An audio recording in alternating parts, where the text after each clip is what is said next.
तो students already हमने ना एसएचएम इंट्रोडक्शन पढ़ ली। एसएचएम की इंट्रोडक्शन में पढ़ा था कि कौन सा मोशन एसएचएम होता है, every oscillation is a periodic और एवरी पीरियोडिक इज ऑसिलेशन और नॉट। ठीक है, कोई भी पीरियोडिक मोशन ऑसिलेटरी है या एवरी ऑसिलेटरी पीरियोडिक होता है, तो ये हमने डिस्कशन कर ली है। और हमने ना ये पढ़ा था कि अगर ऑसिलेशन लॉन्ग वन डायमेंशन होगी तो उसको स्पेसिफिक नेम देते हैं सिंपल हार्मोनिक मोशन। तो सिंपल हार्मोनिक मोशन की इंट्रोडक्शन करते हैं, फिर हमने नेक्स्ट टॉपिक एनर्जी करना है। ऑलरेडी मैंने पढ़ लिया था कि अगर इस फॉर्मेट में omega t plus five naught या y equal to a cos omega t plus five naught, अगर इस फॉर्मेट में हमको डिस्प्लेसमेंट x और y मिलती है, then this is equation for SHM. ठीक है, तो पार्टिकल सिंपल हार्मोनिक मोशन में है कि नहीं है वो कैसे पता चलेगा? It should be written as linear function of harmonic function. Harmonic function कौन कौन होते हैं? Sine theta and cos theta. ये जो क्वांटिटी होती है omega t plus five naught, इनको बोलते हैं फेज। फेज बड़ा इंपॉर्टेंट होता है। फेज हमें क्या इंफॉर्मेशन देता है कि अगर कोई पार्टिकल एसएचएम में है किसी भी टाइम पे, एट एनी टाइम और at any instant, what is the location of the particle, ठीक है, what is the direction of motion of the particle and what is the acceleration of the particle. It all tells us about, ये जो phase होता है, it tells us about everything about the position, velocity and acceleration of the particle in SHM. कैसे? आपको ये चीजें तो learn करनी है। इनसे आपने वेलोसिटी कैसे निकालनी है? डिफरेंशिएट करके dx/dt या dy/dt। आपने फॉर्मूलेशन कौन सा यूज करने हैं? सबसे सिंपल फॉर्मूला दो लिख दूंगा मैं यहाँ पे। अगर आप डिफरेंशिएशन sin ax की करते हो, it comes up to be a cos ax, और अगर आप डेरिवेटिव cos ax का करते हो, it comes up minus a sin ax। ठीक है, तो ये डेरिवेटिव का रूल होता है जो आपने करना होता है। यहाँ पे जैसे अगर सपोज करो ये आ गया sin ax plus b आ गया, only x is variable, then derivative comes out to be a cos ax plus b। Limits and derivative जो मैथमेटिक्स में करते हैं उनको ये पता ऑलरेडी। ठीक है, तो अगर cos ये बन जाता है cos ax plus b, then it comes out to be minus a sin ax plus b। तो इट्स वेरी इंपॉर्टेंट, ये हमने ऑलरेडी किया था। फिर हमने जनरल इक्वेशन पढ़ी थी, अगर बॉडी एसएचएम में है then its acceleration is minus omega square displacement, अगर वेक्टर फॉर्म में देखें। ठीक है, अगर कोई पार्टिकल एसएचएम में है तो उसकी जो एक्सेलरेशन होती है always proportional to the displacement from the mean position. ये जो एक्स होता है कहां से नोट होता है? Mean position, and its direction is always opposite to that of acceleration. ठीक है, एक चीज और लोग कर लो, during SHM acceleration always act toward mean position. ये आपने याद रखना है कि बॉडी की जो एक्सेलरेशन होगी हमेशा कहां पे? Toward mean position. तो अगर ये x इक्वल टू 0 है, ये x equal to positive amplitude है, ये x equal to minus amplitude है, जिसको हम फर्स्ट एक्सट्रीम पोजीशन कहते हैं, इसको सेकंड एक्सट्रीम कहते हैं। अगर पार्टिकल इधर जा रहा है तो बॉडी की एक्सेलरेशन कहां होगी? बैकवर्ड। अगर पार्टिकल इधर जा रहा है तो एक्सेलरेशन कहां होगी? Toward position. ठीक है, और मीन पोजीशन। तो यू कैन सी पार्टिकल अगर इधर मूव करता है तो एक्सेलरेशन दिस साइड है, अगर पार्टिकल इधर जाता है तो acceleration is always toward mean position. ये सिंपल हार्मोनिक मोशन की कंडीशन थी। जो सेल फोन की वाइब्रेशन है, it is example of simple harmonic motion. ठीक है, बट जो पेंडुलम ऐसे करता है, ये देखो इतना ज्यादा एम्पलीट्यूड है इसका, ये टू डायमेंशन में आ गया। ये जो चौक है नोटिस करो, आगे भी जा रही है चौक का ये वाला, it is going forward as well as upward, it is 2D, it is not SHM, it is oscillation। But अगर चौक इधर खड़े होके हल्का सा आगे पीछे वाइब्रेट करती है, very small amplitude, then it is said to be SHM। तो ये चीजें पढ़ी थी हमने, इक्वेशन पढ़ी थी, कि ग्राफ पढ़े थे। ग्राफ में आपने क्या क्या पढ़ना है?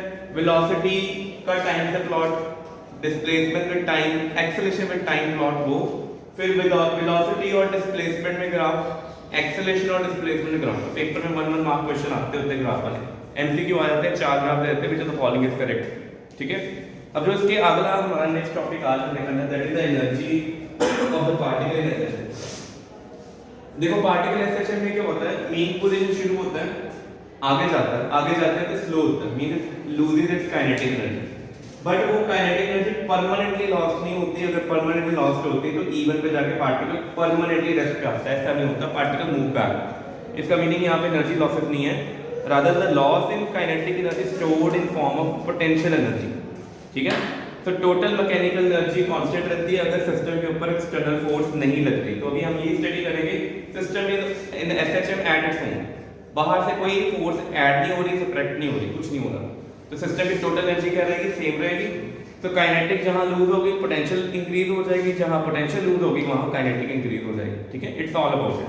तो आपको पेपर में क्वेश्चन आना तो पहले एनर्जी कंजर्वेशन, तो पहले पोटेंशियल एनर्जी आ गई, ठीक है। This is on account of the displacement of particle from mean position, ये हमने ऑलरेडी पढ़ा, F इक्वल टू माइनस के बाय, ये कौन सा लॉ है, हुक्स लॉ, हुक्स लॉ पढ़ा स्प्रिंग के केस में। तो ये F इक्वल टू माइनस के बाय, माइ के क्या है यहाँ पे स्प्रिंग कांस्टेंट, बाय क्या होता है डिस्प्लेसमेंट। यहाँ पे देखो मैंने फॉर्मूला क्या लिखा है, A equal to minus omega square x लिखा है। अगर मैं इसको दोनों साइड से किससे मल्टीप्लाई कर दूं, I multiply with the mass of body, अगर मैं फॉर्मूले को दोनों साइड से मास से मल्टीप्लाई कर दूं, ये क्या बन जाएगा, फोर्स माइनस kx, तो ये कौन सा लॉ आ गया, हुक्स लॉ। तो इस चैप्टर में आपने पढ़ लिया कि स्प्रिंग कांस्टेंट होता है is equal to m omega square. बेटा ये MCQ 1 mark question, 2 mark question, numerical आ सकता है। स्प्रिंग कांस्टेंट दिया हुआ है, बॉडी का मास गिवन है, then you have to calculate angular acceleration, angular velocity omega. तो ओमेगा कैसे काउंट करना है, उसका फॉर्मूला ये है, तो आपको ये याद रखना है, ठीक है।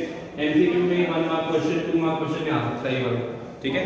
तो ये फोर्स ही है, वो वाली स्प्रिंग फोर्स ही आ गई। तो आपने पढ़ा होगा कि द रेस्टोरिंग फोर्स ये होती है against which work has to be done. तो पोटेंशियल एनर्जी क्या होती है, सो वी ऑलरेडी नो कि इलास्टिक फोर्स जो होती है वो कंजर्वेटिव होती है। Work energy, work power energy में हमने पढ़ा था कि work done by any conservative force is equal to negative of change in potential energy, ठीक है। सो अगर स्मॉल डिस्प्लेसमेंट dx होती है F डॉट x, तो इसका वर्क करना आपने, तो इंटीग्रेट करोगे, सॉल्व करोगे, आंसर आ जाएगा आपका, ठीक है। सो फोर्स कितनी है, तो फोर्स है माइनस के एक्स डी एक्स, और सिंप्लीफाई करके कितना आ जाएगा, के minus minus plus x square. So this is the work done by conservative force half के एक्स स्क्वायर, जो कि किसमें स्टोर हो गया, सारा का सारा कहां चला गया, पोटेंशियल एनर्जी। तो जब भी आप पार्टिकल को मीन पोजीशन से स्ट्रेच करके एक्सट्रीम तक लेके जाओगे, वहां जाके रुकेगा, सारी काइनेटिक एनर्जी किस में कन्वर्ट हो जाएगी, पोटेंशियल एनर्जी। और वो पोटेंशियल एनर्जी कितनी होगी किसी भी इंस्टेंट पे, हाफ के एक्स स्क्वायर। अगर मीन पोजीशन से 5 सेंटीमीटर आगे गया है तो हाफ के इनटू 5 सेंटीमीटर स्क्वायर, अगर 10 सेंटीमीटर आगे गया हाफ के 10 सेंटीमीटर स्क्वायर, ऐसे अपने ये नोट करनी है वैल्यू, ठीक है। तो ये हमने already work energy theorem work पर एनर्जी में किया हुआ है। अच्छा यहाँ पे दो चीज नोटिस करो, u को ये लिख रहे हैं हाफ के y square plus u not, क्यों लिख रहे हैं, क्योंकि जो डेल्टा u होता है वो क्या होता है, final potential energy minus initial potential energy. तो ये क्या बन जाएगा फिर, u फाइनल बन जाएगा हाफ के x स्क्वायर प्लस ui। तो जो u नॉट लिखा हुआ है यहाँ पे, u नॉट और u है वो क्या है, इनिशियल पोटेंशियल एनर्जी। तो when particle move from mean to extreme, आगे जा रहा होता है, उसकी पोटेंशियल एनर्जी क्या होती है, इंक्रीज करती है। इनिशियल कितनी थी किसी टाइम पे, ui, after covering displacement x और y, it's energy become half के x स्क्वायर प्लस ui, ठीक है। तो एमसीक्यू फॉर्मूला आ जाता है कि अगर पार्टिकल की initial potential energy u not है, ui है, it travel displacement x from the mean position, what is the new potential energy, तो हाफ के x स्क्वायर टर्म ऐड हो जाएगी, ठीक है। If it loses energy then half के x square subtract होना। तो ये वर्ड टर्मिनोलॉजी देख लेना कि पार्टिकल अगर मीन से अवे जाता है तो काइनेटिक कम होती है, पोटेंशियल राइज करती है। पार्टिकल एक्सट्रीम से मीन की तरफ जा रहा है, फास्ट हो रहा है, पेंडुलम को देखो ना, यहाँ से जाएगा स्लो होएगा, वापस आएगा तो फास्ट हो जाएगा। अगर वो फास्ट हो रहा है पोटेंशियल एनर्जी लूज हो रही है, काइनेटिक एनर्जी इंक्रीज। ये बेसिक टर्मिनोलॉजी है जो आपने याद रखनी है, ठीक है। तो ये हो गया, तो इसका मीन जो पोटेंशियल एनर्जी है वही आ जाएगी। इन्होंने स्पेशल केस लिखा हुआ है, potential energy at equilibrium position. Generally mean position पे याद रखना है, मीन पोजीशन पे पोटेंशियल एनर्जी क्या होती है, मिनिमम 0, और काइनेटिक एनर्जी क्या होती है, मैक्सिमम, ठीक है। तो पोटेंशियल एनर्जी u नॉट को 0 कर दिया आगे, ठीक है। और हमें ऑलरेडी पता है कि अगर सिंपल हार्मोनिक मोशन है तो what we can put the value of x और y। तो इन्होंने स्टेटमेंट में क्या किया हुआ है, they generally simply put y to be a sin omega t। तो then potential energy half k y square comes out to be half a k square sin square omega t, ठीक है। तो it's very important, ठीक है। तो इसको simplify करेंगे, ये आंसर आ जाएगा यहाँ पे sin स्क्वायर ओमेगा टी। अच्छा, अब आपने ये फॉर्मूला मैथमेटिक्स में किया होगा, ये दोनों फॉर्मूले लर्न करो। अगर cos 2 थीटा होता है, ये बनता है 2 cos square theta 1 minus cos 2 theta होता है 2 sin स्क्वायर। बेटा अपनी कॉपी पे सभी को पता होना चाहिए, नोट करो इसको। मैथमेटिक्स में दो फॉर्मूले हैं, तो इसका मीनिंग जो sin स्क्वायर ओमेगा टी है वो क्या बन जाएगा 1 माइनस cos 2 ओमेगा टी, ठीक है। तो ये कहां से आया आपको पता होना चाहिए। तो एक एमसीक्यू भी नया आया है यहाँ पे, अगर सिंपल हार्मोनिक मोशन की फ्रीक्वेंसी कितनी है ओमेगा, ठीक है, ओमेगा, तो जो पोटेंशियल एनर्जी आएगी उसका आंसर कितना आएगा k a square 1 minus cos 2 omega T. तो ये बताता है अगर एसएचएम की फ्रीक्वेंसी ओमेगा है, काइनेटिक एनर्जी की फ्रीक्वेंसी कितनी है 2 ओमेगा, डबल। तो याद रखना अगर बॉडी एसएचएम में है तो बॉडी में जो पोटेंशियल एनर्जी होती है वो भी सिंपल हार्मोनिक मोशन में होती है, बट उसकी जो फ्रीक्वेंसी होती है वो डबल होती है। कितनी होती है 2 ओमेगा। तो 1 मार्क क्वेश्चन पेपर में 1 मार्क एमसीक्यू आ सकता है कि if the kinetic energy of the particle has frequency let's say 400 radian पर second, then what is the value of frequency। तो बेटे देखो ये तो हमने ऑलरेडी कर लिया, इंपॉर्टेंट नोट है। नोट में से आपको 1 mark question, assertion reason question, reasoning वाले question, understanding based question, numerical direct फॉर्मूले। पहले पार्टिकल जब मीन पोजीशन पे होता है, याद रखो काइनेटिक एनर्जी मैक्सिमम, यहां से दूर जाता है, स्लो होता है, रुकता है, फिर वापस आता है, फिर रुकता है और रुकेगा नहीं, यहाँ पे फिर आगे जाएगा, रुकेगा, फिर वापस आएगा, तब जाके एक एसएचएम होगा। तो मीन उसकी जो काइनेटिक एनर्जी मैक्सिमम कहाँ पे मीन पे है, दूर जाएगा तो काइनेटिक लॉस कन्वर्ट होगी पोटेंशियल एनर्जी। तो मैक्सिमम पोटेंशियल एनर्जी कहाँ होती है एक्सट्रीम पोजीशन पे, जहाँ पे जो डिस्प्लेसमेंट है यहाँ तो पॉजिटिव एम्पलीट्यूड होगा, यहाँ क्या होगा नेगेटिव। सिंपल सी बात है, वैल्यू डालेंगे ये आ गई। तो एमसीक्यू पेपर में आता है what is the value of maximum potential energy, half m omega square a square और हाफ k a स्क्वायर, और मिनिमम कहाँ होती है मीन पोजीशन में जहाँ पे डिस्प्लेसमेंट ही नहीं है, ठीक है। और पोटेंशियल एनर्जी पीरियोडिक फंक्शन है, हमने देख ली है बेटे। जहाँ पे आपको साइन नजर आता है ना, साइन और कॉस दोनों पीरियोडिक फंक्शन होते हैं मैथमेटिक्स में, दोनों को हार्मोनिक भी कहते हैं, सेम टाइम के बाद रिपीट करते हैं, ठीक है। After every 2 pi sine and cosine will repeat itself, ठीक है। और इनका पीरियड देखो कितना है, यहाँ पे 0 t/2 t इतना लिख रहे हैं कि इतने टाइम के बाद ये क्या कर रहा है रिपीट कर रहा है। देखो t/2 क्यों लिख रहा है, उसका एक रीजन है, ये देखो ग्राफ, अगर y और ओमेगा t जो कि टाइम है, इसका ग्राफ ऐसे बन रहा है,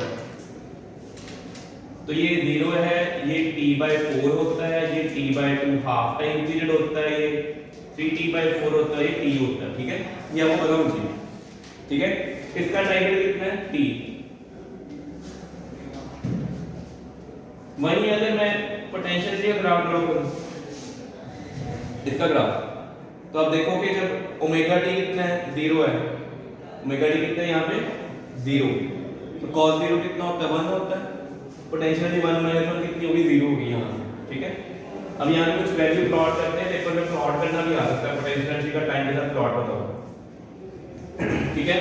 जब टाइम कितना हो जाएगा t/4 हो जाएगा, तो 2 ओमेगा t की वैल्यू क्या आएगी, 2 ओमेगा क्या होता है 2 pi by time period, t कितना है t/4, इसकी कटिंग की कितना आ गया पाई।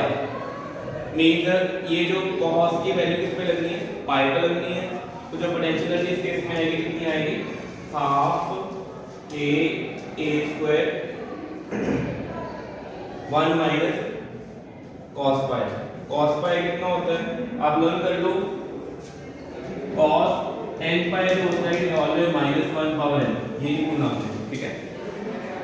ये शॉर्टकट में याद रखो, cos n पाई कितना होता है -1 पावर n होता है। तो cos पाई आपको वैसे भी पता है मैथमेटिक्स में, ये -1 है, सॉल्व किया कितना आ गया हाफ के ए स्क्वायर 2। तो ये आंसर एकदम से राइज करके यहां से पहुंच जाएगा डबल तक t/4 पे। t/4 पे कितना हो गया? मैक्सिमम हो जाएगा। ठीक है, ऐसे ही करेंगे जब t क्या पुट करेंगे? t/2। तो अगर आप t/2 पुट करते हो यहां पे तो मेरे पास जो ओमेगा टी की 2 ओमेगा टी की वैल्यू आनी है वो कितनी आ जानी है?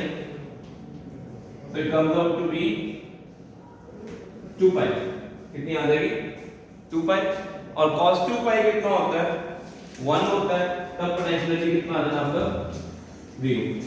ठीक है, तो पोटेंशियल एनर्जी यहां पे t/2 पे कितना हो जाएगा? 0। ठीक है, तो ग्राफ ऐसे वैल्यू पुट करते हो, ग्राफ बनता रहेगा। इसके बाद जब आपने क्या पुट करना है? t/2 के बाद 3t/4। so when you put 3t/4 t 3t/4 then your 2 omega t put करके देख लेना, it comes out to be 3 pi। और cos ऑड पाई का कितना वैल्यू होता है? ऑड मल्टीपल का -1 होता है। पोटेंशियल एनर्जी कितनी आएगी देन? सेम फर्स्ट वाली आपके पास आ जाएगी हाफ के a स्क्वायर इनटू 2 मींस ये। ठीक है, ये चीज क्लियर होगी पहले, फिर नेक्स्ट पे डालोगे फिर आ जाएगा। तो अब देखो इसमें पहले तो नेगेटिव आ नहीं रही एनर्जी, या तो क्या है 0 या मैक्सिमम, फिर 0 मैक्सिमम, पोटेंशियल एनर्जी नेगेटिव नहीं आएगी, पहला पॉइंट। उसका एक रीजन ये भी है, पोटेंशियल एनर्जी का फार्मूला क्या होता है? a स्क्वायर है, स्क्वायर कभी नेगेटिव होने देता है, या तो 0 आंसर आएगा या मैक्सिमम आएगा। ये अपने आप को रिपीट कब किया? देखो एक हम आइडेंटिकली, दूसरा हम बन गया। तो पूरे t टाइम में एक एसएचएल कंप्लीट हुआ था, उतने टाइम में 2 हम तो कंप्लीट हो गए हैं इसके। इसका मीनिंग क्या हुआ? इसका टाइम पीरियड क्या होगा? इससे हाफ होगा। टाइम पीरियड कितना होगा इससे? हाफ। फ्रीक्वेंसी डबल है, सेम टाइम में इसके 2 हम कंप्लीट हो रहे हैं, उसकी एक एसएचएल कंप्लीट हो रही है डिस्प्लेसमेंट की। So potential energy repeat itself after every t/2 second. ये याद रखना, अगर आपका एसएचएल का टाइम t है तो उसकी पोटेंशियल एनर्जी का टाइम पीरियड क्या होगा? t/2। उसकी एंगुलर फ्रीक्वेंसी क्या होगी? Double, 2 mega. ठीक है, ये सारे एमसीक्यू के लिए क्वेश्चन है। ठीक है, अब सिमिलरली अब आ गए हम काइनेटिक एनर्जी के ऊपर। जहां मूवमेंट होती है काइनेटिक नहीं आनी, यानी कि inherited property in physics, in mechanics, जहां मूवमेंट है वहां पे काइनेटिक एनर्जी आती है। तो द काइनेटिक एनर्जी सभी को पता है half m v square. Velocity कैसे निकालें? तो हमें ऑलरेडी पता है कि गिवन डिस्प्लेसमेंट है y = a sin omega t, then dy/dt करेंगे, जो हमारी वेलोसिटी आएगी it comes out to be a omega cos omega t। तो काइनेटिक एनर्जी जो क्या थी? Half m v square, half m a square omega square cos square omega t। और m omega square already आपको पता है a होता है, जो कि आपने लर्न करना है। याद रखो, spring constant, stiffness constant, torsion constant. ठीक है, और इसको बोलते हैं स्प्रिंग फैक्टर। बड़े सारे नाम है इसके। m क्या है? मास है, या इसको बोलते हैं इनर्शियल फैक्टर, क्योंकि mass is directly related to inertia. ठीक है, तो काइनेटिक एनर्जी कितनी आ गई? हाफ के a square cos square omega t। And आपको ऑलरेडी पता है cos स्क्वायर थीटा क्या होता है? 1 प्लस cos 2 थीटा/2। तो इसकी वैल्यू पुट करो, यहां पे क्या आ जाएगा? 1/4 के a square 1 plus cos 2 omega t। Same ही केस आ। तो बेटे वो देखो काइनेटिक एनर्जी क्या है? 1/4 के a square 1 plus cos 2 omega t। तो इसका मीनिंग वही है, अगर डिस्प्लेसमेंट डबल से डिस्प्लेसमेंट ओमेगा है, ठीक है, तो उसकी जो काइनेटिक एनर्जी कितनी है? 2 मेगा, डबल है। तो डबल का मीनिंग क्या हुआ यहाँ पे कि अगर टाइम पीरियड t था एसएचएल का, तो काइनेटिक एनर्जी का टाइम पीरियड कितना होगा? t/2 होना है। अगर डिस्प्लेसमेंट जो y है x है व्हाटएवर, अगर उसकी एंगुलर फ्रीक्वेंसी ओमेगा है, तो काइनेटिक एनर्जी की एंगुलर फ्रीक्वेंसी कितनी होगी? 2 मेगा होगी। अगर इसी चीज का प्लॉट देखिए, ये सारी चीजें वही लिखी हुई है, मैक्सिमम वैल्यू क्या क्या होती है, तो नोट्स पे सारे आपको मिल जाएंगे। कि पोटेंशियल की कम मैक्सिमम है, काइनेटिक एनर्जी कम मिनिमम होती है, एवरीथिंग इज देयर। ठीक है, टाइम पीरियड भी हाफ हो गया क्योंकि फ्रीक्वेंसी डबल हो गई है। अगर इसका प्लॉट देखें, आपको पता है sin स्क्वायर थीटा का प्लॉट ऐसे होता है, cos स्क्वायर थीटा का प्लॉट। ठीक है, तो उसी के अकॉर्डिंग ये प्लॉट बनेंगे। जो पोटेंशियल एनर्जी थी वो ये वाली है, अपवर्ड पैराबोला। काइनेटिक एनर्जी क्या है, डाउनवर्ड पैराबोला। अब ये पैराबोला डाउनवर्ड है, अपवर्ड क्यों आए हैं? और प्लॉट किस में हो रहा है? देखो एनर्जी का किस तरह प्लॉट कर रहे हैं, y के साथ। यहाँ पे ग्राफ के बने हुए हैं y and t, kinetic energy and time. Plot time के साथ नहीं है, प्लॉट बना है पोजीशन के साथ। देखिए वीडियो कंटिन्यू।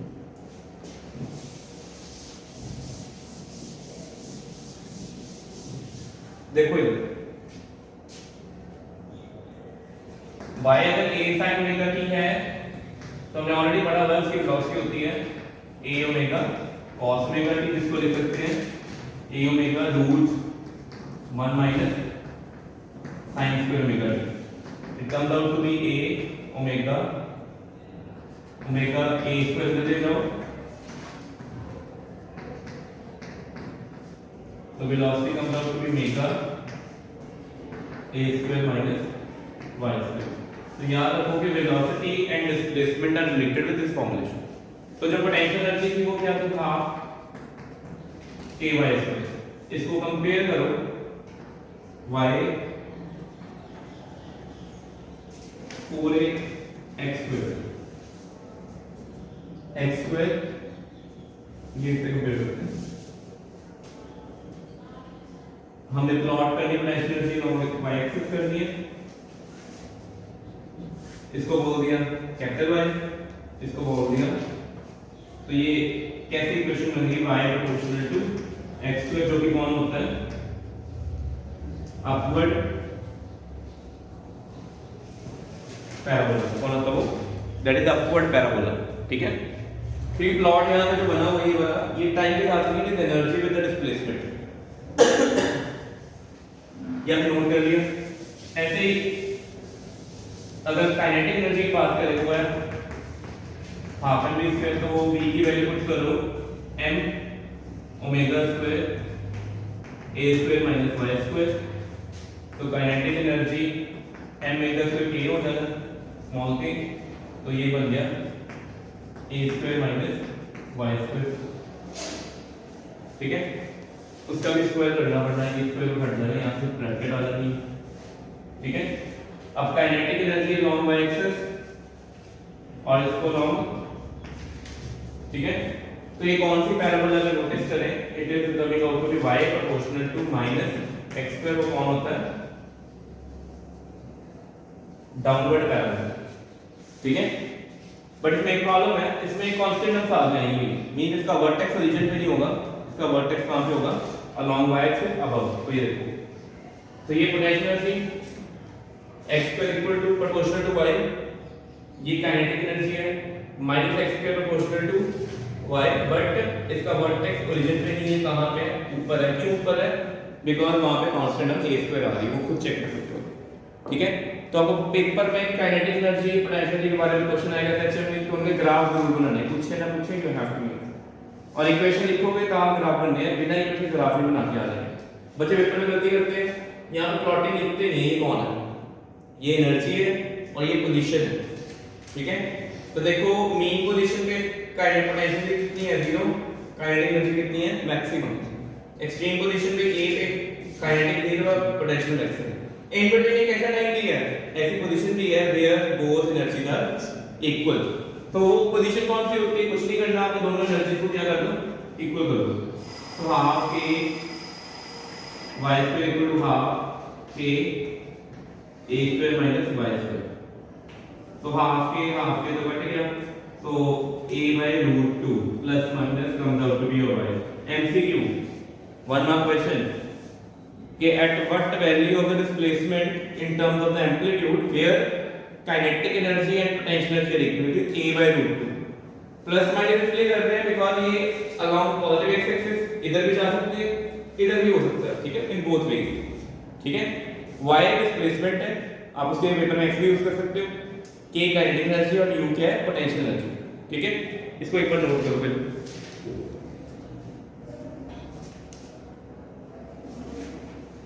ठीक है, तो काइनेटिक हो गई, पोटेंशियल हो गई, टोटल एनर्जी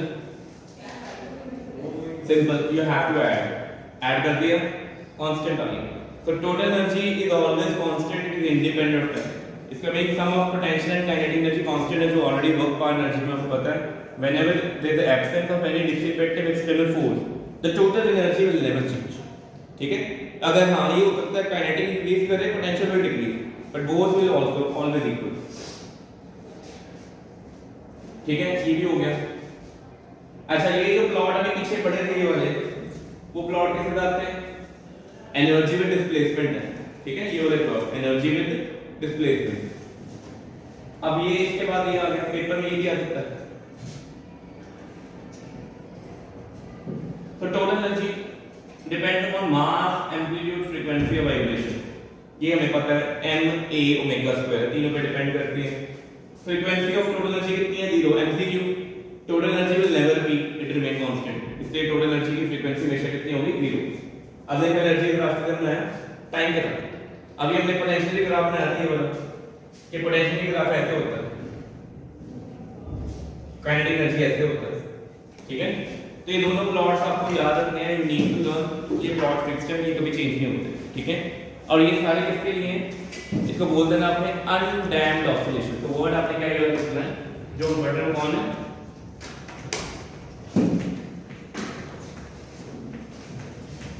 अनडैम्प्ड ऑसिलेशन लिख दो या अनडैम्प्ड एनएचएल लिख दो, जो कर रहे हैं। अनडैम्प्ड का मीनिंग होता है whenever there is no dissipative, जैसा एम्प्लीट्यूड है वैसा ही रहेगा, total energy always remain same. ठीक है, सो इसको ग्राफ को प्लॉट करो पहले।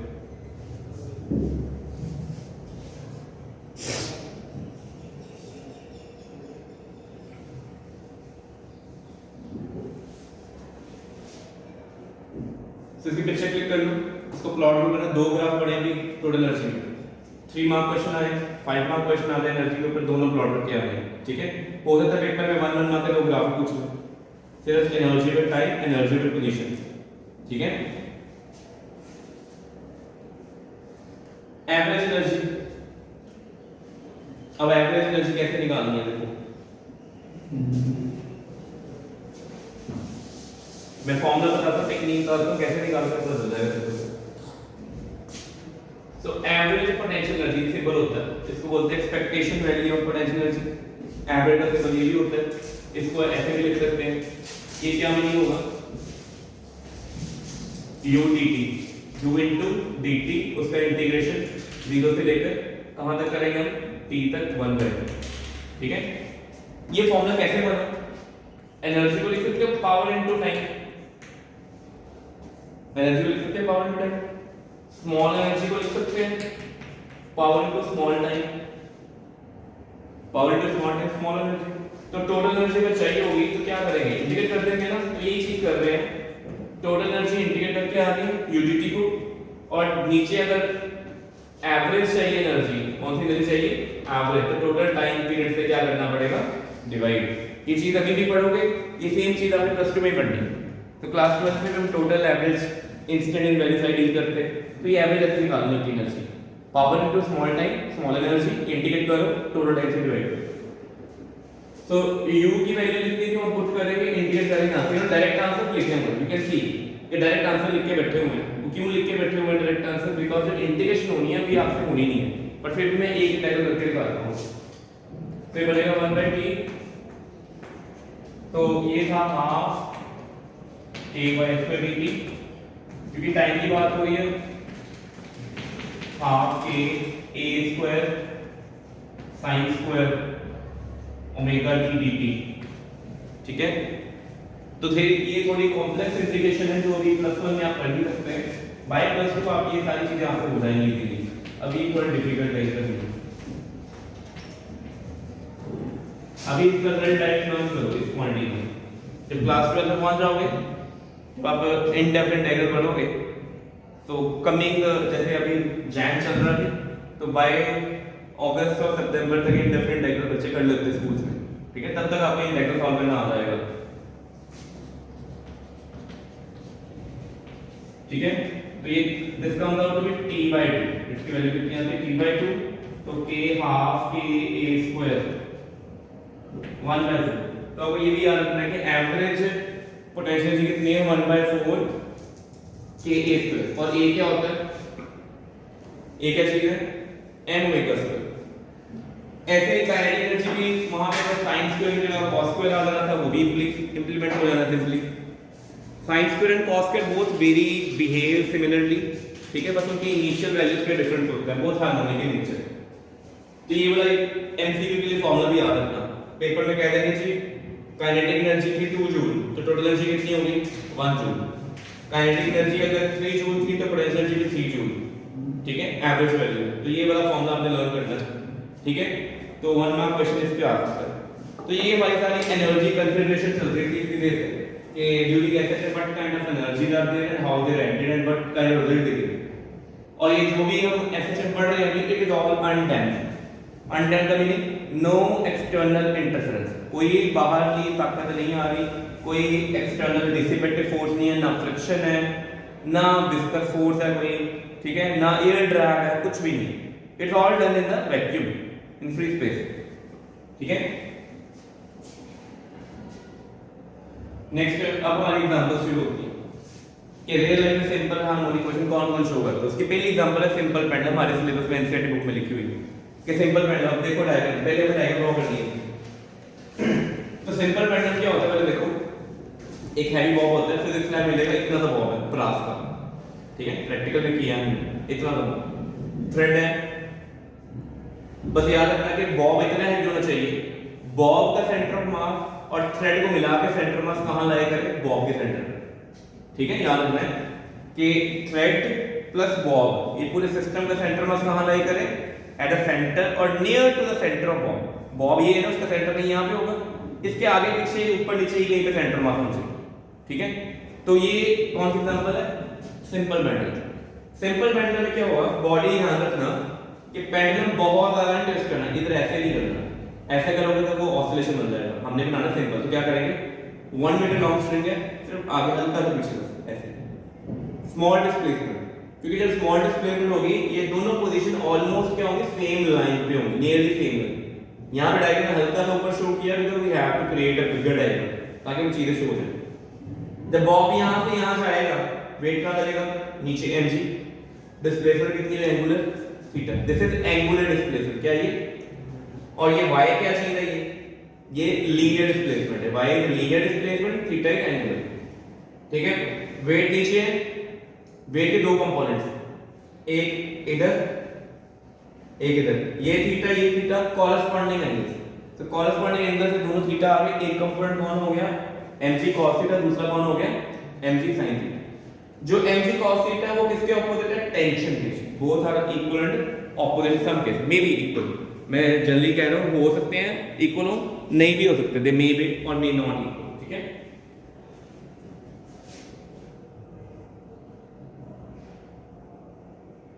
अच्छा, ये जो mg sin थीटा है, ये टेंशन है, they are perpendicular to the motion. देखो मोशन किसके लॉन्ग हो रहा है, mg sin थीटा। ये जो mg sin थीटा क्या कर रहा है, बॉडी को वापस लेके आ रहा है। This mg sin theta provides a drag towards the main position. t और mg sin थीटा किसी भी मोमेंट पे क्या होंगे, हमें नहीं दे देना, हमें मेन वर्क किससे, mg, क्योंकि बॉडी को अपनी पोजीशन पे मीन पे कौन लेके आएगा, mg sin थीटा। तो कैलकुलेट शुरू करते हैं। तो 4 पहले देखो f इक्वल क्या लिखा है, minus mg sin theta. Why minus sine here, paper में हम लिख के आना माइनस साइन क्यों है,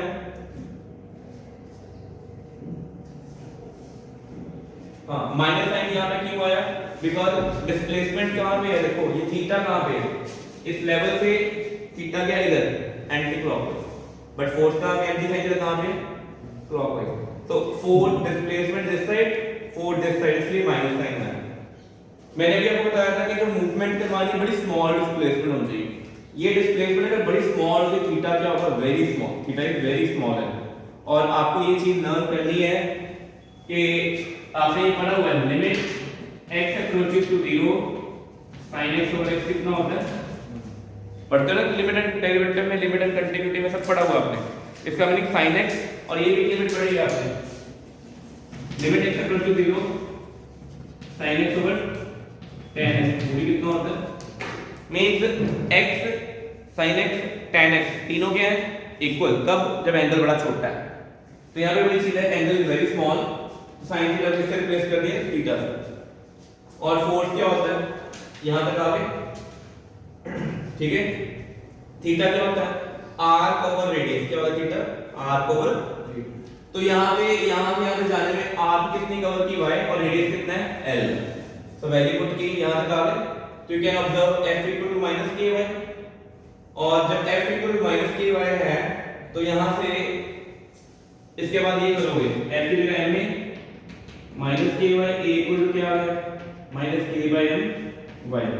तो ये किसकी कंडीशन आ गई, SHM। पेपर में ये भी आता है, show that slide displacement of the simple pendulum execute SHM and calculate the time period angular frequency. तो अगर आपकी एक्सेलरेशन नेगेटिव ऑफ डिस्प्लेसमेंट आ रही है तो ये SHM हो गया। तो SHM की कंडीशन ये होती है equal to minus omega square y, तो इससे कंफर्म क्या हो गया, omega square equal to k by m, omega square equal to k by m। तो अगर omega square k by m है तो ओमेगा क्या होता है, square root k by m, omega क्या होगा 2 pi by time period, 2 pi by frequency nu. कितने सारे आंसर आ सकते हैं, तो यहाँ पे सामने ये प्रूव हो गया। और आपने न्यूमेरिकल के लिए फार्मूला भी लर्न कर लिया, ठीक है। सो एक टाइम पीरियड का फार्मूला तो ये होता है 2 बाय m बाय k। ये कहां से आता है, मैं टाइम पीरियड का फार्मूला बताता हूं, ये नोट करो। एक होगा 2 पाई बाय ओमेगा, एक होगा 1 बाय फ्रीक्वेंसी। आपने यहां से ओमेगा की वैल्यू ये डाल दी, आंसर निकाल देना, ठीक है।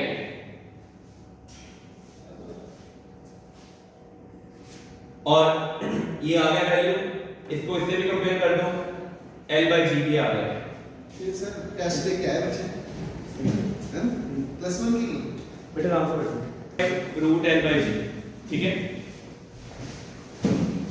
तो टाइम पीरियड जो है इंडिपेंडेंट मास होता है, पेपर में एमसीक्यू सर्च क्वेश्चन आ सकता है कि 5 किलोग्राम का बॉब है और एक 50 ग्राम का बॉब, दोनों की लेंथ सेम थी, तो दोनों के टाइम पीरियड रेशियो क्या आएगी, तो नोटिस करो time period depend on length and acceleration due to gravity, ना ये मास पे डिपेंड नहीं करता, ठीक है।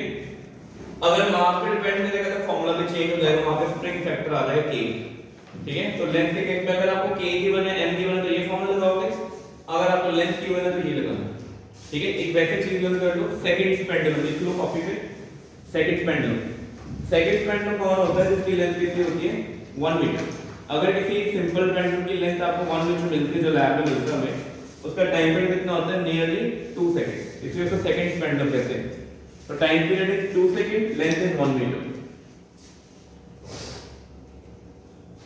ठीक है। अब ये पेंडुलम के स्पेशल केसेस आ गए, पेपर में अगर 1 या 2 मार्क क्वेश्चन आता है तो सिंपल पेंडुलम ही आता है ईयर में, ठीक है, वेरी स्पेस में, जिसमें हम डिसिपेटिव फोर्स इग्नोर करते हैं। बट अगर ये क्वेश्चन चेंज करते हैं, अब वो कह दिया कि पेंडुलम को कहां पे इन्वर्स कर दिया, वाटर, अगर पेंडुलम को पानी में डाल दिया देन व्हाट विल हैपन, तो यू कैन ऑब्जर्व कि पानी में क्या प्रॉब्लम आएगी, एक तो क्या लगेगा बॉडी का अपना वेट, बट साथ में क्या लगेगी ऊपर थ्रस्ट, जिसको हम बायंड फोर्स कहते हैं।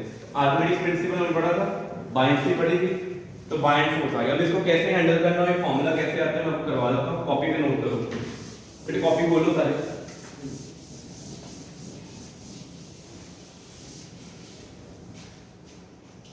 तो ये पेंडुलम यहां से यहां तक पहुंचा, वेट कहां लगा mg, बाइंड कहां लगी अपवर्ड, ठीक है, और एंगल कितना ट्रेस हुआ थीटा, ठीक है।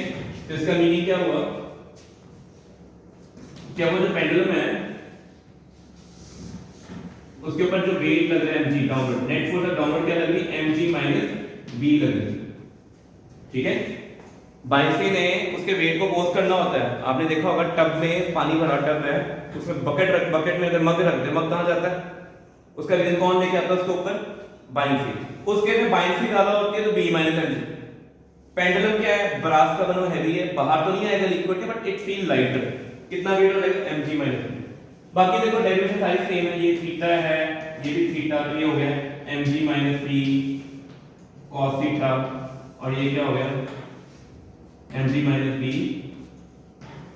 sin थीटा, और डिस्प्लेसमेंट भी इधर है, तो जो आपकी फोर्स आएगी वो आ जाएगी minus mg minus b sin theta. Theta यहाँ पे हमारा स्मॉल होगा, तो जो ma होगी expression minus mg minus b theta हो जाएगी, ठीक है। थीटा फिर से साइड पे क्या आना है, r ओवर रेडियस, रेडियस के लिए लेंथ है और ये r पे y है, तो acceleration comes out to be mg minus b over ml y, ठीक है। तो दो दो तीन तीन नंबर के क्वेश्चन आते हैं ऊपर में ये वाले कि show that this motion is SHM and find the time period.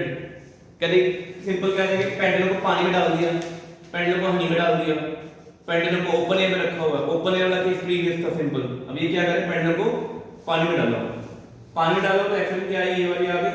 अब ये कंडीशन किसकी है, एसएचएम की, और वो क्या होती है a equal to minus omega square y। तो मींस जो ओमेगा स्क्वायर है वो किसके इक्वल आ गया, mg minus b upon ml, ठीक है। अब मेरे पास m और b निकालना, मास क्या होता है, density of the body into volume of the body, क्या होता है density of the body into volume of the body, और बाइंड से क्या होती है डेंसिटी ऑफ द लिक्विड, जिसको रो बोलेंगे, volume of the body into g। Buoyant से इज द बाइंड फोर्स, और buoyant force again always equal to weight of the liquid displaced. ये पेंडुलम जब पानी में गया या लिक्विड में आया, इस जगह पे पहले कोई लिक्विड था, उस लिक्विड में कौन आ गया, बॉब इटसेल्फ आ गया। इसने पानी के कुछ वॉल्यूम को क्या कर दिया, डिस्प्लेस कर दिया, अपनी जगह से मूव कर दिया। तो इसके बाइंड से कितनी लगेगी, wait of the liquid displaced. अब आपने ये दोनों वैल्यूज इसमें डालनी है, तो देखते हैं क्या रिजल्ट बनेगा हमारा।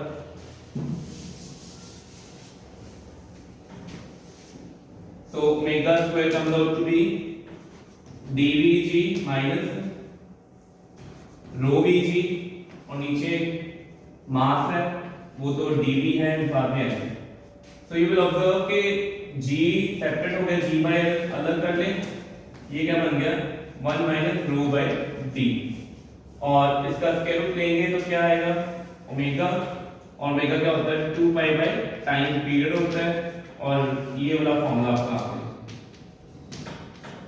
तो पेपर में अगर पेपर में क्वेश्चन डिफिकल्ट आया ऑसिलेशन के ऊपर, तो सिंपल पेंडुलम डायरेक्टली पूछते हैं, वो कहेंगे सिंपल पेंडुलम इन लिक्विड, ठीक है। ज्यादा चांसेस होते हैं डेरिवेशन ही ऐसे पूछ लेते हैं। तो रिजल्ट देखो मैंने पूरा बना दिया है, ठीक है। इधर डेरिवेशन नोट्स में नहीं दी हुई, तो हमें नोट करने नहीं है सारी डेरिवेशन, मैंने करवा दिया, ठीक है। 3 नंबर का क्वेश्चन आता होता है, और 3 नंबर क्वेश्चन है, 2 नंबर का न्यूमेरिकल है, 5 नंबर क्वेश्चन ये बनता है। ऑसिलेशन वेट मिला के 10 से 12 नंबर का पेपर आना है फाइनल से, ठीक है। तो बड़े इंपॉर्टेंट दोनों चैप्टर हैं, +2 में भी इनकी वेटेज बड़ी ज्यादा है, ठीक है। अगला ऑसिलेशन इलेक्ट्रिक फील्ड, ये नहीं आएगा +1 क्लास में, इलेक्ट्रिक फील्ड हम नहीं पढ़ते, ये +2 क्लास में चैप्टर 1 करेंगे, उसमें हम ये टॉपिक करेंगे, अभी नहीं करना, ठीक है। तो इलेक्ट्रिक फील्ड अभी हमने पढ़ा नहीं, इसमें हम ये नहीं करेंगे, ये भी जरूरत नहीं करनी। हाँ, पेंडुलम में लिफ्ट ये जरूर आएगा, क्योंकि लिफ्ट वाले केसेस सारे पढ़ लिए होंगे कि लिफ्ट में जब बॉडी ऊपर जाती है, एक्सेलरेट करती है, नीचे एक्सेलरेट करती है, वेट चेंजेस, ठीक है, देन व्हाट विल हैपन, तो वो सारे केसेस वो देखो सारे लिखे हुए हैं। अगर लिफ्ट रेस्ट और मूविंग विद कांस्टेंट वेलोसिटी, तो उसकी एक्सेलरेशन कितनी होती है, g नहीं चेंज होता, ठीक है। बट अगर लिफ्ट अपवर्ड एक्सेलरेट करती है, लिफ्ट का एक्सेलरेट कर रही है अपवर्ड, तो बॉडी के ऊपर बॉडी का मास या वेट उसका बढ़ जाता है, मास नहीं बढ़ता, वेट बढ़ जाता है, g प्लस a होता है, ये हमें पता है। When lift accelerate upward, weight become mg plus ma, तो यहाँ पे g प्लस a आ गया। लिफ्ट जब डाउनवर्ड जाती है तो g, ये सारा लॉज ऑफ मोशन में किया हुआ है। लॉज ऑफ मोशन में अपने टॉपिक में लिख लेना, pendulum placed in lift, numerical भी आएगा, डेरिवेशन भी आ सकते हैं, फॉर्मूले भी पूछ सकते हैं, ठीक है। ये दोनों फॉर्मूले की डेरिवेशन कैसे आए हैं जी, ये हमने लॉ ऑफ मोशन किया हुआ पहले। और अगर फ्री फॉलिंग है, आपको याद होगा फ्री फॉलिंग में एक्सेलरेशन कितनी होती है, 0। कोई बॉडी फ्री फॉल में आती है, उसके अंदर लिफ्ट के अंदर जब फ्री फॉल होती है सारी बॉडी वेटलेस हो जाती है, उनका मास सेम रहता है बट वेट 0 होता है, तो ये टाइम पीरियड कितना होता है, इंफिनिटी। तो टाइम पीरियड इंफिनिटी कहां होता है, एक तो फ्री फॉल में आपने एक बैग में पेंडुलम रखा हुआ है, या लिफ्ट में पेंडुलम रखा हुआ है, लिफ्ट की ऊपर जो स्ट्रिंग कट गई, लिफ्ट नीचे गिर गई, तो उसके अंदर पेंडुलम ऐसे नहीं करेगा, वो ऐसे ही हो जाएगा, वापस ही नहीं आएगा। वापस क्यों नहीं आएगा? टाइम पीरियड कितना हो गया? इन्फिनिटी। स्पेस शटल में भी कोई ऑर्बिट के अराउंड, ऑर्बिट में रिवॉल्व करे सैटेलाइट मैनमेड, उसमें भी पेंडुलम रखा हुआ है, उसका भी टाइम पीरियड कितना होगा? इन्फिनिटी। ठीक है, तो ये चीज आपने याद रखनी है। वो बताया हुआ है, देखो सैटेलाइट वाला जो मैंने बोला, ठीक है। हाँ, ये वाला आता है pendulum in accelerated vehicle. Accelerated vehicle कौन सा है? गाड़ी चला रहे हो, गाड़ी को फॉरवर्ड लेके जाके स्पीड अप कर दिया, ऐसे गाड़ी में ब्रेक लगा दी, गाड़ी में अगर ब्रेक लगाओगे या स्पीड अप कर दोगे देन व्हाट विल हैपन, ये वो है। तो मैं इसको प्रूव करके दिखाता हूँ कैसे करना कभी।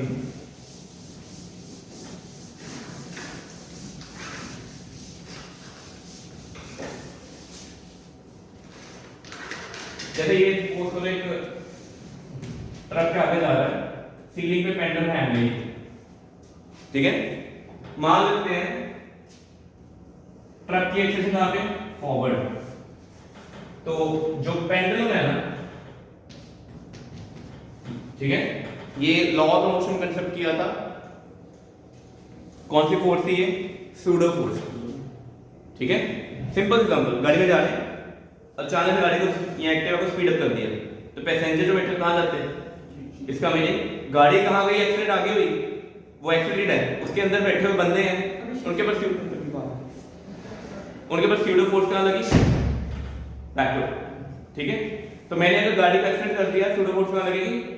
सेम चीज है, ट्रक का एक्सीडेंट हो रहा है फॉरवर्ड, तो अंदर पेंडुलम के ऊपर एक फोर्स, अगर उसका मास m है तो फोर्स कहां लगेगी? ma हियर, और एक फोर्स कहां लगेगी? mg। ये दोनों फोर्सेस लगेगी, जिससे क्या होगा?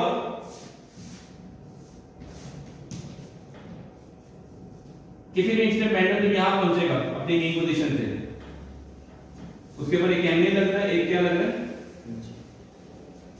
यहां पे क्या लगेगा? टेंशन। ये एंगल डिस्प्लेस कितना? थीटा। ये भी थीटा हो गया, ठीक है। तो कंपोनेंट रिजॉल्व करने सारे, ma का एक कंपोनेंट कहां जाएगा?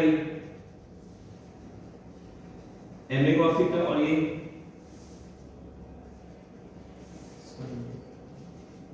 ठीक है। और मैं ठीक है, ये गलत हो गया, यहां पे थीटा आना था, फिर यहां पे थीटा आना था, ये cos और ये sin, ठीक है।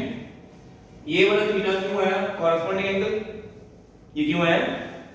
कॉरस्पॉन्डिंग। और ये थीटा क्यों आया? वो देखो, दो लाइंस में अगर एंगल थीटा होता है, कितना एंगल होता है? थीटा, तो उनके परपेंडिकुलर में भी एंगल कितना होता है? थीटा। इसके परपेंडिकुलर कौन है? ये लाइन है, इसके परपेंडिकुलर कौन है? ये लाइन, इनमें भी एंगल कितना होगा? थीटा। तो याद रखना है, दो लाइंस में जितना एंगल होता है उनके परपेंडिकुलर में भी कितना एंगल होता है? सेम ही होता है, ठीक है। तो अब ये डायग्राम बन गई, अब क्या करना है?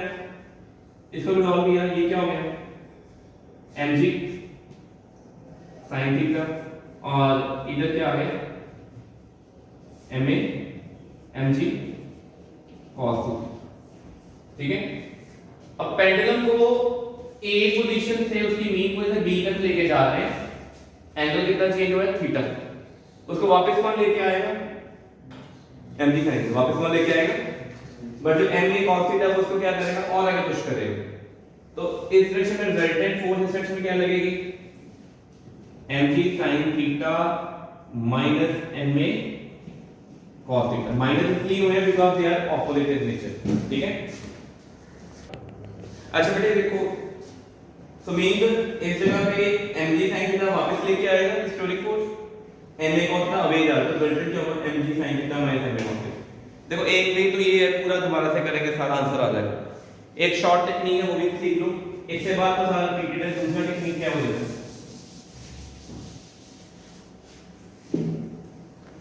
आपने टाइम पीरियड पढ़ा सिंपल 2 पाई रूट l/g, ये सिंपल रैंडम ही निकलता है। बट अगर मीडियम चेंज करते हो, यहां पे 2 पाई रूट, इसको कर दो टेंशन बाय मास, ये वाला फॉर्मूला कर लो, क्या कर लो? Tension bye. सो अगर आप टेंशन निकाल के मास से डिवाइड करो तब भी आंसर क्या आएंगे?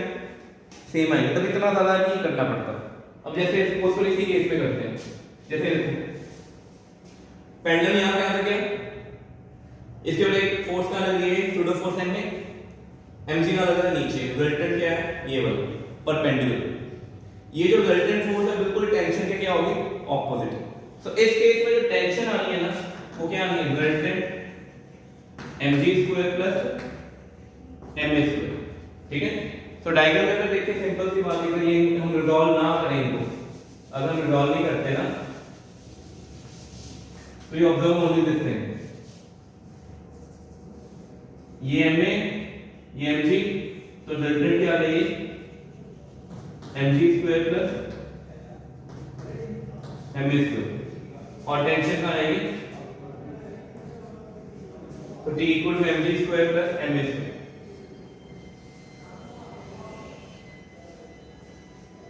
ठीक है, तो अगर आप इस फॉर्म में वैल्यू पुट करते हो टाइम पीरियड के लिए कि जो ये T टेंशन है, ये टेंशन की वैल्यू m बाहर आ गई, आ गया root a square plus g square over, answer देखो ये बनते हैं। तो ये भी आप कर सकते हो। सो सिंपल पेंडुलम के तीन केसेस मैंने करवाए हैं, वैक्यूम में, लिक्विड में, और ये कौन था एक्सेलरेटेड ट्रक में, और एक कौन सा था लिफ्ट वाला केस, ठीक है। तो सिंपल पेंडुलम इसमें आ सकता है, ठीक है। तो ये हमें पता होना चाहिए। सिंपल पेंडुलम के बाद कौन सी ऑब्जेक्ट आती है कंपाउंड पेंडुलम, ठीक है।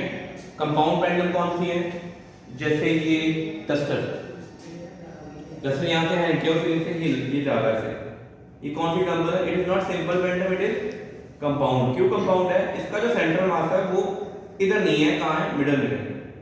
सो अगर आप एक ऑब्जेक्ट, कोई भी रियल लाइफ ऑब्जेक्ट को ऐसे कर रहे हो, वो कौन सी पेंडुलम बनेगी कंपाउंड पेंडुलम। तो कंपाउंड पेंडुलम में क्या करना होता है, उसके डेरिवेशन ऑफ सिलेबस में है नहीं, बस आपको सिर्फ फार्मूला पता होना चाहिए। मैं थोड़ा सा आइडिया देता हूं, जैसे ये रैंडम कोई बॉडी है, यहां पे हिंज की हुई है, ठीक है।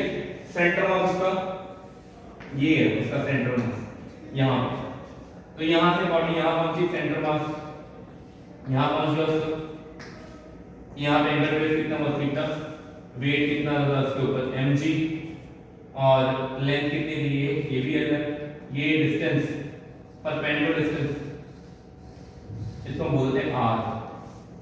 और सिंपल ट्रिग्नोमेट्री यूज करो इस ट्रायंगल में, बताओ ये l है, ये थीटा है और ये r है, तो r क्या होगा l sin थीटा, ठीक है।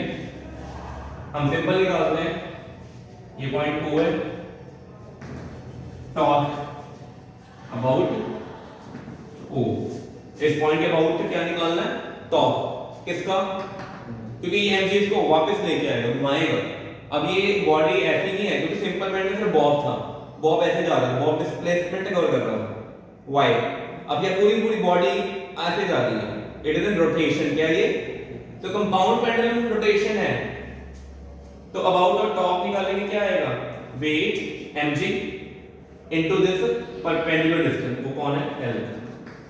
और एंगल देखो कैसे जा रहा है, ये जा रहा है इधर ऐसे, और टॉप का लग रहा है, दोनों एंगल और टॉप क्या है सेम के ऑपोजिट, ऑपोजिट, इसलिए यहां पे क्या आएगा तो माइनस mg r, तो टॉप हो गया minus mg l sin theta, top होता है i अल्फा,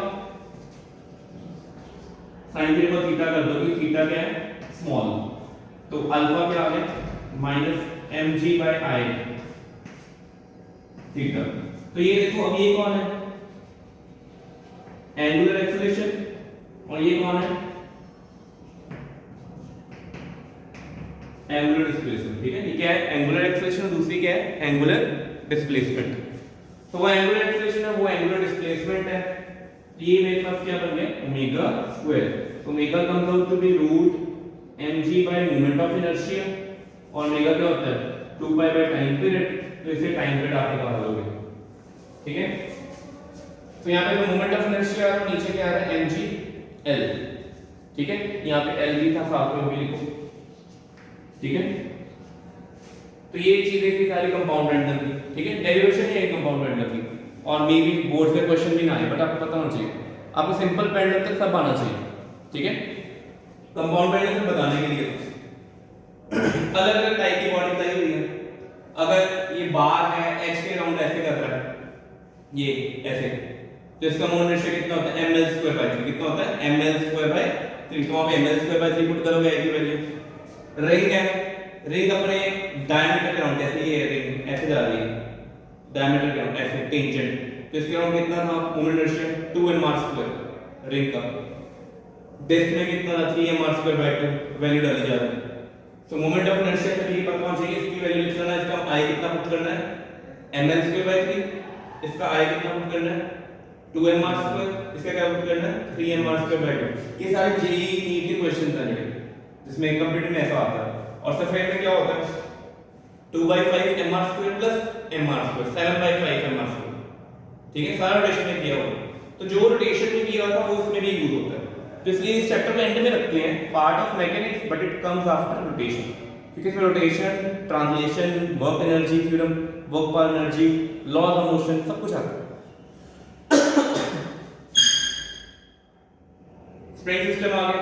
स्प्रिंग सिस्टम ज्यादा डिफिकल्टी है क्योंकि हमने वर्क एनर्जी पे भी किया था। ये स्प्रिंग बड़ा सिंपल होता है, अगर आप मास को x अमाउंट से स्ट्रेच करते हो उसमें रिस्टोरिंग फोर्स आती है -k, और वो उसकी कौन सी फोर्स है सिंपल हार्मोनिक मोशन में, ठीक है। तो दूसरा स्प्रिंग कांस्टेंट, अब मेन चीज वो डिपेंड किस पे करता है, क्योंकि ये हमने सॉलिड्स की प्रॉपर्टी से पढ़ा था, आपको याद होगा।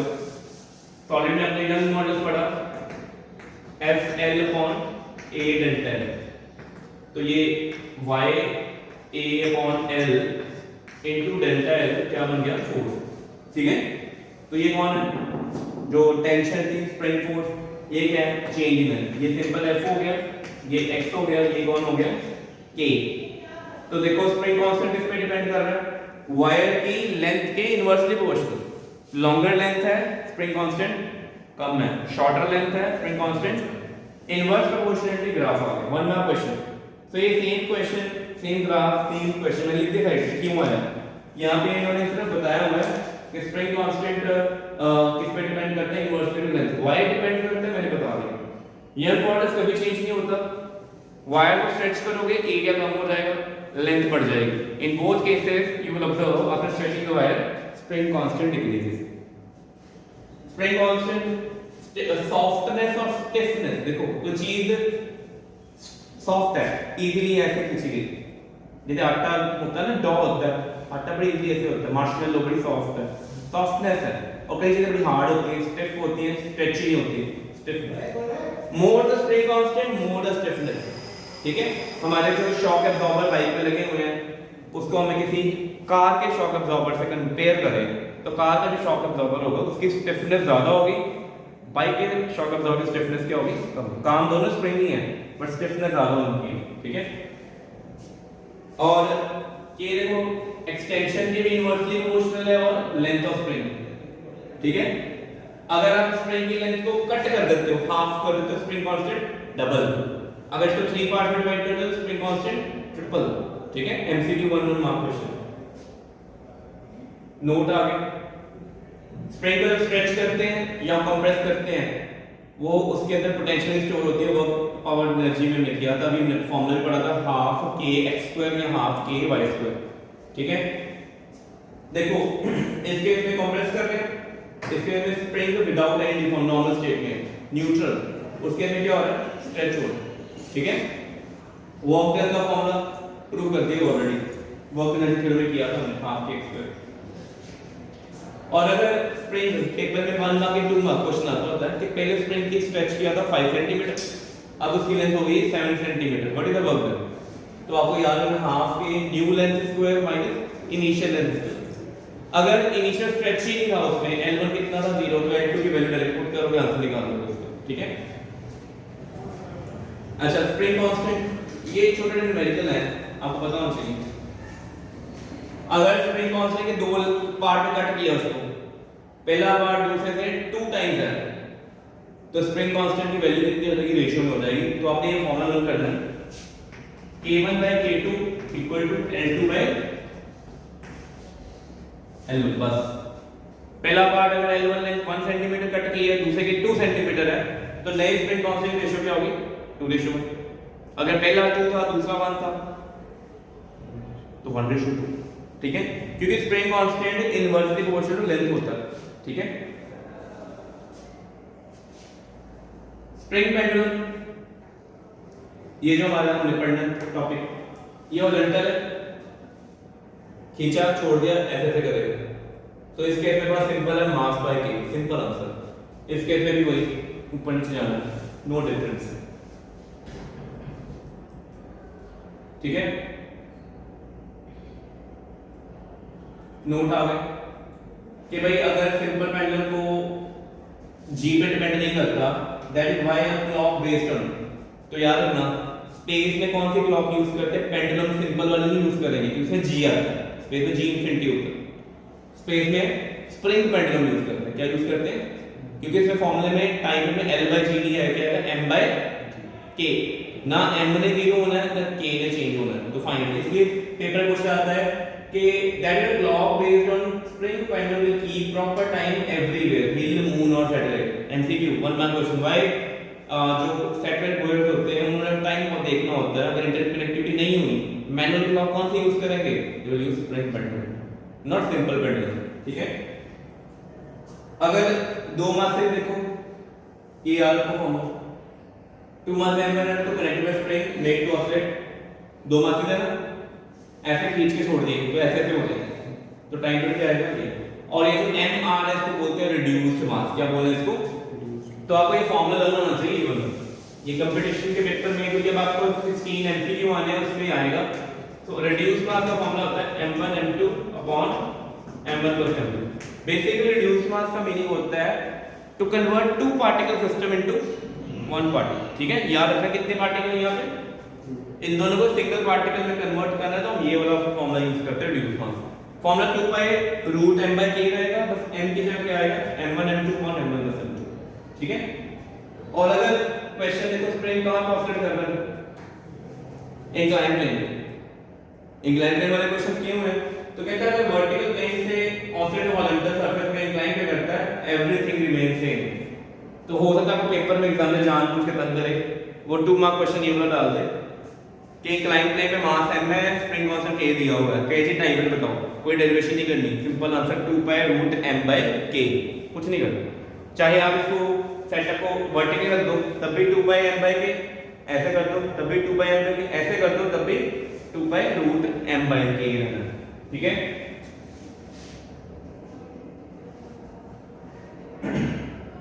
अच्छा ये क्या कह रहा है? स्प्रिंग के अंदर वेट लगा दिया, लगाया, ऐसे हो गया, रुक गया।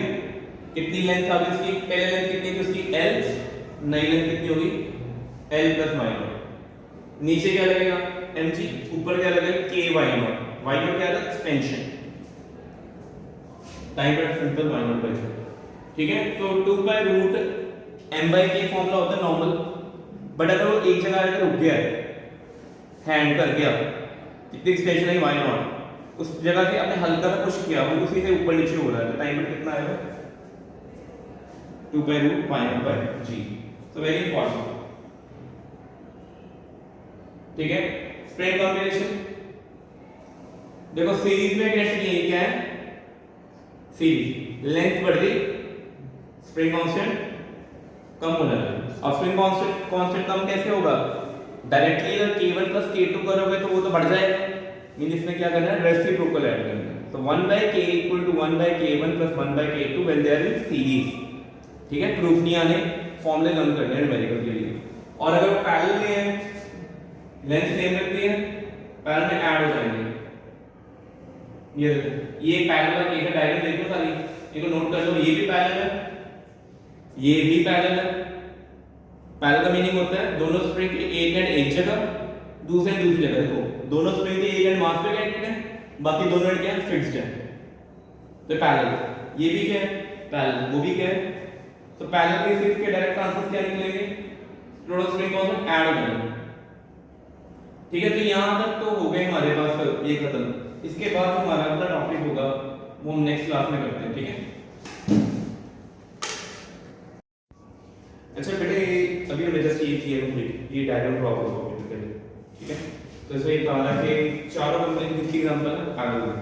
स्प्रिंग की अगर लेंथ बढ़ेगी तो उसका स्प्रिंग कांस्टेंट कम हो जाएगा, इसलिए सीरीज में लगाओगे तो रेसिप्रोकल स्प्रिंग कांस्टेंट ऐड होंगे 1/k1 + 1/k2 + 1/ks, ks के spring constant in series combination. But when you have to connect them in parallel combination, Kp it is always equal to K1 + K2. ये भी parallel है, वो भी parallel है, तो होता है पेपर में डायग्राम आ जाए और एक नंबर क्वेश्चन पूछ लिया which of the following give the result for spring constant K1 + K2, इसमें भी K1 + K2, या चारों डायग्राम आ जाए और नीचे चार ऑप्शन लिखी हो, पहली ऑप्शन लिखी हो इसमें ज्यादा है, इसमें कम है, इसमें ज्यादा है, इसमें कम है, कुछ ऐसा लिखा हो, और एक ऑप्शन ऐसा कि ऑल हैव सेम, तो कौन सी टिक करोगे ऑल हैव सेम, ठीक है। तो यहाँ तक तुम्हारा सिलेबस का पार्ट है कि एनसीईआरटी बुक में ना ये यहाँ तक चीज लिखी हुई है, सिंपल पेंडुलम, स्प्रिंग पेंडुलम, दो पेंडुलम है हमारे सिलेबस में जो हमने पढ़ने हैं अच्छे से, वो कर लिए। फिर सिंपल पेंडुलम कहाँ यूज करते हैं, कैसे कैसे रखते हैं वो पढ़ लिया। स्प्रिंग पेंडुलम को भी हम स्पेस में ले गए, m/k नो चेंज, मून पे ले जाओ नो चेंज, एवरेज पे ले जाओ no change, but pendulum simple pendulum change आता है तो L/G होता है, G चेंजेस टाइम पर चेंजेस, ठीक है। It is not necessary to take it everywhere to calculate time period because it doesn't give the correct time, but simple pendulum spring pendulum what is correct time है various फॉर्मूले। अब कई school में मैंने ये देखा है कि ये क्वेश्चन आए हुए हैं YouTube में पानी का लेवल ऐसे है, आपने इसको हल्का सा पुश किया नीचे कि पानी का लेवल ऐसे होना चाहिए, इट कम्स इन SHM, तो उसका टाइम पीरियड क्या होगा h/, ठीक है। Height of the undisturbed liquid in each level, कि पहले कितने लेवल पे h पे था, जब डिस्टर्ब कर दिया तब तो ऊपर नीचे होगा ना। फिर फ्लोटिंग सिलेंडर पता होना चाहिए, जैसे बकेट में मग रखा हुआ है फ्लोट कर रहा है, आपने इसको ऐसे टैप किया वो क्या करेगा, बकेट पानी वाटरफुल बकेट यूज करो घर पे अगर नहाते हो, पानी की फुल बकेट के ऊपर मग रख दो, मग फ्लोट करेगा, मग को टैप करो क्या करेगा, उसका टाइम पीरियड क्या है L/G। L क्या है length of the liquid dipped in the liquid, bucket का जितना पार्ट पानी के अंदर है ना वो वाली लेंथ, ठीक है। और ये अनडिस्टर्ब्ड कितना है h,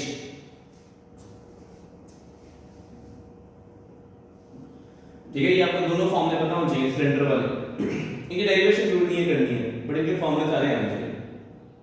फिर कौन आ गया मेरे पास, रोलिंग बॉल में बॉल है, बॉल ऐसा, रोलिंग बॉल ऐसे आती है, ऐसे आती है, ये भी कौन सा मोशन है SHM, पीरियोडिक इन नेचर। तो इसका टाइम पीरियड कितना होगा r - r/g। अब r - r क्या है, कैपिटल R बॉल का रेडियस है, स्मॉल r किसका रेडियस है बॉल का, तो बाउल का रेडियस कैपिटल R है, बॉल का रेडियस कितना है स्मॉल r, तो ये फॉर्मूला लर्न कर लो, ठीक है।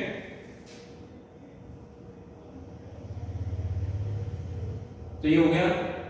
अब ये एग्जांपल कौन सी है, इलास्टिक वायर, ये ना फिजिक्स लैब प्रैक्टिकल भी करते हैं, सोनोमीटर वायर के ऊपर, वायर को खींचो छोड़ दो, वायर ऐसे ऊपर नीचे हो गई, इलास्टिक वायर क्या होगी, इसकी लेंथ बढ़, स्लिंकी कहते हैं उसको, लेंथ बढ़ जाएगी, छोड़ोगे ऊपर नीचे हो गई, तो जब लेंथ चेंज होती है वहां पे आता है यंग मॉडुलस, तो यहां पे देखो क्या आएगा यंग मॉडुलस। ये फार्मूला कहां से आएगा, तो फार्मूला बड़ा सिंपल है, इससे तो इजी कोई है ही नहीं कुछ, यंग मॉडुलस है ना F/A डेल्टा, तो अगर फोर्स की बात करें तो क्या आएगा AY/L कांस्टेंट और डेल्टा L आ रहा है, माइनस साइन इसलिए आया बिकॉज़ अगर आप नीचे स्ट्रेच करते हो डेल्टा नीचे जाता है तो फोर्स कहां लगती है ऊपर, इसलिए। तो ये भी SHM की कंडीशन है, तो ये आपके पास कौन हो गया, ये हो गया K, क्योंकि F इक्वल टू क्या होता है -KX होता है ना, और K क्या होता है हमारे पास m ओमेगा स्क्वायर, इसको किसके इक्वल करेंगे AY/L के। इस फॉर्मूले को यूज करके आप ओमेगा निकालोगे, ओमेगा से क्या निकालोगे टाइम पीरियड, ठीक है। तो ये सारे क्वेश्चन हैं जो एमसीक्यू में आपको आ सकते हैं कि फॉर्मूला डायरेक्ट, इनकी डेरिवेशन की रिक्वायरमेंट नहीं, ठीक है। फ्लोटिंग सिलेंडर, टेस्ट ट्यूब में आपके पास जो YouTube में पानी है लिक्विड है अनडिस्टर्ब्ड लेवल, उसको नोट करो। फ्लोटिंग सिलेंडर में देखो सिलेंडर कितना बार डिप है वो, ठीक है, वायर वाला केस। फिर बाउल में रोलिंग बॉल है उसका टाइम पीरियड, ये सारे क्वेश्चन, ठीक है, these are very important ones, ठीक है। पिस्टन सिलेंडर, पिस्टन हमारे एक्टिवा में भी है, बाइक्स में भी होता है, जैसे एक पिचकारी देखते हो ना, पुश कर दो, जिसको आर्म का पुश कर देना है पिस्टन, बेसिकली आप पिस्टन सेट करके रखा हुआ है, ठीक है, आगे नहीं जा रहा, आपने तो एकदम जब दिया छोड़ दिया, वो आगे गया पीछे आएगा, ऐसे ऐसे होगा, दिस इज इन एसएचएम। तो गैस की डेंसिटी पता होगी, प्रेशर, वॉल्यूम, ये कितनी हाइट पे स्केल था वो, मास पिस्टन का कितना है, एरिया ऑफ सेक्शन कितना है, उसका फॉर्मूला ये है mh/ρA। सो रो क्या चीज है, और सॉरी p क्या चीज है, प्रेशर इन द गैस। आप गैस का प्रेशर कैसे निकालोगे, p = nRT, क्योंकि हमें जो न्यूमेरिकल पेपर में आएगा वो आइडियल गैस के ऊपर आएगा कि आइडियल गैस है, उसका वॉल्यूम निकाल लोगे, नंबर मोल्स पता होंगे, टेंपरेचर गिवन होगा, r आपको पता है, SI यूनिट 8.314 पुट करनी है SI यूनिट्स में वैल्यू, वॉल्यूम को मीटर क्यूब में रखना, टेंपरेचर केल्विन में एंड मोल्स है, तो प्रेशर आपको किस में आएगा, पास्कल्स में मिल जाएगा। तो ठीक है, mH/PA। h यहाँ पे कौन सी हाइट है, कौन सी लेंथ है जिसके बाद पिस्टन आगे जाना बंद कर देगा, ठीक है, क्योंकि चला ही नहीं मूव करनी, आपने उस जगह से हल्का सा पुश करना छोड़ देना, वो ऐसे जाएगा इक्विलिब्रियम से, ठीक है। तो हाइट ऑफ जिंदगी की चीजें आपने याद रखनी है। ये था आपके पास कितने तरह के एसएचएम हो सकते हैं, वो सारे मैं पढ़ लिए। अब लास्ट है टॉपिक, खत्म करें इसको, कि ऑसिलेशन किस टाइप की होती है। पहली ऑसिलेशन कौन सी होती है, फ्री ऑसिलेशन। वैक्यूम में या कोई डिसिपेटिव फोर्स नहीं है, तो एक आपने बॉडी को ऑसिलेशन सेट कर दिया, वो होती है फ्री ऑसिलेशन, ठीक है। जो भी आपको टाइम पीरियड मिलते हैं, फ्रीक्वेंसी मिलते हैं ना, फॉर्मूले जितने भी पढ़े, जो भी अभी तक हमने फॉर्मूले पढ़े टाइम पीरियड के, सारे किसके लिए, फ्री ऑसिलेशन के लिए। In every case we are not having any kind of dissipative force, कोई डिसिपेटिव फोर्स हमारे ऊपर नहीं लग रही, हमारे सेटअप के ऊपर, ठीक है। एम्पलीट्यूड फ्री ऑसिलेशन में कभी चेंज नहीं होता, जीरो, पॉजिटिव एक्सट्रीम, मीन, फिर नेगेटिव एक्सट्रीम, फिर जीरो, फिर पॉजिटिव एक्सट्रीम, मीन, नेगेटिव। देखो एम्पलीट्यूड चेंज हो रहा है, एनर्जी लॉस नहीं। डैम्प्ड ऑसिलेशन इनको अनडैम्प्ड भी कहते हैं, ठीक है। डैम्प्ड कौन से, जो रियल लाइफ में देखते हो, जैसे चौक है, इसको मैं डिस्टर्ब करूंगा ऐसे डिस्टर्ब कर दिया, ऐसे जाते जाते धीरे धीरे क्या हो जाएगा, रुक जाएगा, दिस इज डैम्प्ड ऑसिलेशन। जिस केस में आपके ऊपर, आपके सेटअप के ऊपर डिसिपेटिव फोर्सेस कौन कौन, एयर ड्रैग, विस्कोसिटी, फ्रिक्शन लगनी शुरू होती है, उसमें एम्पलीट्यूड क्या होता है, देखो एम्पलीट्यूड डिक्रीज आ रहा है, कैसा डिक्रीज है, ग्राफ कौन सा एम्पलीट्यूड, ये डॉटेड लाइन क्या शो कर रही है, एक्सपोनेंशियल डीके, क्या कहते हैं इसको, एक्सपोनेंशियल डीके, ठीक है। वो बताया हुआ, देखो आया x एम्पलीट्यूड जो है e⁻−RT, r क्या है यहां पे, rate at which amplitude decreases, decay rate कहते हैं, ठीक है। फोर्स ऑसिलेशन कौन सी होती है, जो वॉल क्लॉक में देखो ना पेंडुलम हिलता है, उसके लिए अलग से सेल लगा होता है, वो सेल उसको एक स्पीड से करवाता है, वो क्यों करवाता है, उसको एनर्जी मिलती है। When you are providing some energy to damped oscillation, जिसमें एम्पलीट्यूड कम होना था बट आपने एनर्जी भी दे दी, तो आप अपनी मर्जी से जिस मर्जी फ्रीक्वेंसी में उसको ऑसिलेट करवाओ, फास्ट भी करवा सकते हो, स्लो भी करवा सकते हो, वो कौन सा होता है, फोर्स्ड ऑसिलेशन, क्या कहते हैं इसको, in which you supply external energy to maintain the oscillation at any frequency। But अगर आपने फोर्स्ड ऑसिलेशन की फ्रीक्वेंसी फिक्स कर दी, कौन सी वाली, ये वाली फ्री ऑसिलेशन वाली। अगर फ्रीक्वेंसी कौन सी मेंटेन है, सेम ही मेंटेन, जो स्टार्टिंग वही मेंटेन करी, अपनी मर्जी से इंक्रीज डिक्रीज, तब उसको बोलते हैं रेजोनेंस। क्या बोलना उसको, तो रेजोनेंस का मीनिंग होता है बॉडी फ्री की ऑसिलेट कर रही, उसने जितनी, अगर मान लो 1 सेकंड में 5 जूल एनर्जी लूज करनी है, तो आपने इसको 1 सेकंड में 5 जूल एनर्जी सप्लाई कर दी, तो ओवरऑल एनर्जी क्या रहेगी, ठीक, इसको बोलते हैं एट रेजोनेंस। तो रेजोनेंस में या रेजोनेटिंग फ्रीक्वेंसी क्या होती है, when energy lost is equal to energy gain और फ्रीक्वेंसी रिमेन्स सेम, ठीक है। तो वो चीज आपने याद रखनी है। तो ये सारा हमारा टॉपिक था, ये हमने कंप्लीट कर लिया। फोर्स ऑसिलेशन भी हो गए, रेजोनेंस भी हो गए, इनके नाम पढ़ने, क्योंकि पेपर में इनके ऊपर डेफिनेशन और प्लॉटिंग आती है, तो ये सारा हमारा टॉपिक कंप्लीट हो गया, ठीक है। तो ये था हमारा ऑसिलेशन चैप्टर जो मैंने अब कंप्लीट कर दिया, ठीक है। नोट्स अच्छे से पढ़ने हैं, एनसीईआरटी बुक सारी करनी है, सॉल्व एग्जांपल और सॉल्व क्वेश्चन सारे करने हैं, जो रैशनलाइज सिलेबस है उसको फॉलो करना आपने। अगर आपका पुरानी बुक है तो नई बुक की पीडीएफ डाउनलोड कर लो, ऑनलाइन मिल जाएगी, उसके नीचे लिखा होता है न्यू रैशनलाइज सिलेबस 2023-24, वो वाली यूज करनी है, ठीक है।